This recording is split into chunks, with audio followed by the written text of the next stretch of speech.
নবী সাল্লাল্লাহু আলাইহি সাল্লামের উপর দুরূদ প্রত্যেকদিন 100 বার কমস কম যদি পড়েন, সপ্তাহে 700 বার যদি রাসূলের উপর আপনি দুরূদ পাঠান, নবী চিনবে না আপনাকে? মহব্বত বাড়বে। বিপদে পড়বেন ভাই, আমি আমার তাজরিবায় অভিজ্ঞতায় আমি যদি বলি আপনাদেরকে, আমার এই জিন্দেগিতে এমন কোন বিপদ নাই যে বিপদে দুরূদ পড়ছি আল্লাহ পাক আসান করে নাই, এমন কোন বিপদ নাই। আমার জীবনের সর্বোচ্চ বিপদ আমি ওই বিপদে আল্লাহ পাক দুরূদের বরকতে আমাকে আল্লাহ পাক কবুল করছেন। খালি এতটুকুন বলি, আমি আমার বিবিকে নিয়ে শুধু এয়ারপোর্টে গেছি ওমরার সফরে যাব, পাসপোর্ট ভুলে আগের পাসপোর্ট রেখে নতুন পাসপোর্ট রেখে আগের পাসপোর্ট নিয়ে গেছি এয়ারপোর্টে। ওখানে ইমিগ্রেশনের সময় যায় দেখি পাসপোর্ট আগের।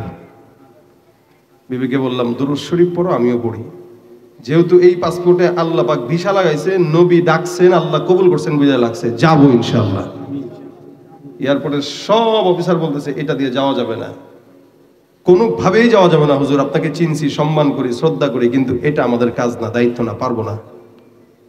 আল্লাহ পাক ওই পাসপোর্ট দিয়েই উমরায় নিছেন, ওই পাসপোর্ট দিয়েই নিছেন, সম্মানের সাথে নিছেন। এটা দুরূদের ফজিলত, আমার কারামতি না, আমাদের কোনো কারামতি নাই। আমরা ঘোড়ার ডিম, আমাদের না আমল আছে, না ইমান আছে, না রুহানিয়াত আছে, না আখলাক আছে, কিচ্ছু নাই। কিন্তু নবীর একটা নিসবত আছে, আমরা আখির নবীর উম্মত, এতটুকু।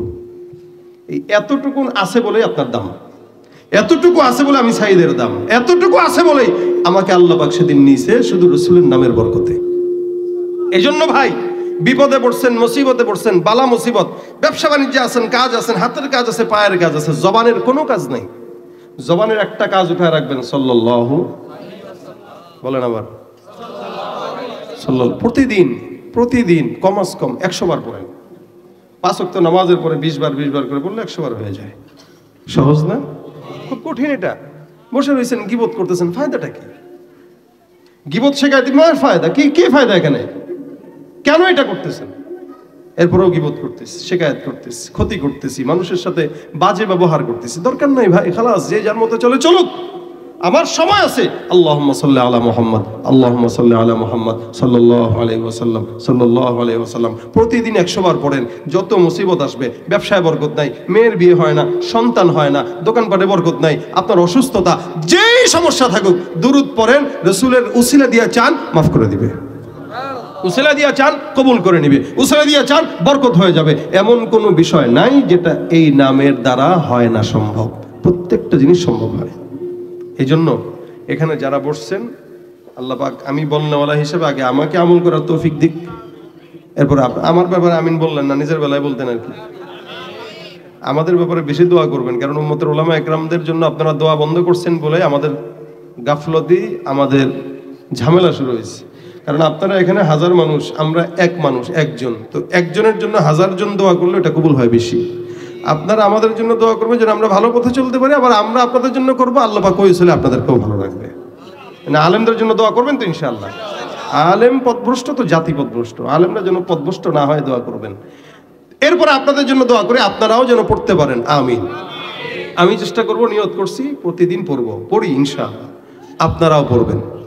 কারা কারা পড়বো হাতটা দূরে দেখে। আল্লাহ কবুল করো, জোরে বলেন আমিন। ভাই আমার ধান্দা আছে একটা, আমার ধান্দা হইল আপনারা কেউ যদি এই দুরূদ পড়েন তো ইনশাআল্লাহ আমি ঘরে বসে বসে এটার সওয়াব পাবো। আমি রাসূলকে মাঝে মাঝে রওজার সামনে যখন যদি যাওয়া হয়, সুযোগ হয়, আমরা তো আর সবসময় যেতে পারি না, তো সুযোগ হইলে ওই জায়গায় দাঁড়ায় মাঝে মাঝে নাতে রাসূল শুনাই। আপনাদেরকে কত নাত শুনাই। আমি সর্বপ্রথম যখন গেছি 2015-তে, আমি কাছে সামনে যায় রসুলের রওজার সামনে, তখন তো অনেক জাহামা কম ছিল, ভিড় কম ছিল, মানুষ যেতে পারতো। রসুলের রওজার সামনে যায় আমি সুন্দর সুন্দর করে রসুলকে নাত শুনে আসছি। এটা আমার দিলের তামান্না যে আমি আমার রসুলকে সামনে বসে নাত শুনেছি। তো রসুলের রওজার সামনে যায় দুরূদ শরীফ পড়বেন আর বলবেন, আল্লাহ রসুল, এই যে আমার মতো একটা গুনাহগার উম্মত, আমার আপনি ভুলেন না, আপনার পাশে একটু জায়গা দিয়ে দিয়েন। আপনার দিলে তো জায়গার অভাব নাই, আপনার দিলে তো জায়গার অভাব নাই, আপনি আপনার পাশে একটু জায়গা দিয়ে দিয়েন, যাতে কিয়ামতে জান্নাতে যা আপনার খেদমত করতে পারি। এটা আমাদের উম্মত হিসেবে আমাদের চাওয়া। তা আপনারা পড়বেন, আমি রসুলের কাছে বলি ওখানে যে রসুল, আমার তো কোনো পুঁজি নাই, কিন্তু আমি আপনার দুরুদের আমলের কথা সারা দেশে বইলা বেড়াই মাঝে মাঝে। তা আমার এই কথায় যদি কোনো ইমানদার একদিন দুরুদ পড়ে, ও আমারে না নিল, ওইটার উসিলা আমার একটু সাথে নিয়ে নিলেন আর কি। তাই আমাদের তো উসিলা তালাশ করা দরকার। এই জন্য মা বোনদের কানে আওয়াজ যাচ্ছে, আপনাদের ঘরে বিবিরা আছে, বিবিদেরকেও বলবেন, রান্না করতেছো দুরুদ পড়ো, কাপড় ধুচ্ছ তো দুরুদ পড়ো, রুটি বেলতেছো দুরুদ পড়ো, চা বানাইতেছো দুরুদ পড়ো। বাস খাবারের ভিতরে রুহানিয়াত থাকবে আলাদা। একটা নেককার বিবির খাবারে আলাদা একটা বরকত থাকে, আলাদা রুহানিয়াত থাকে। এই কারণে আল্লাহ পাক আমাদের সকলকে রাসূল সাল্লাল্লাহু আলাইহি সাল্লামের দুরূদ শরীফের আমল করার তৌফিক দান করুক। সকলে বলেন আমিন। যা বললাম শুনলাম, আমাকে আপনাদের সকলকে আমল করার তৌফিক দেখ। ভুল হলে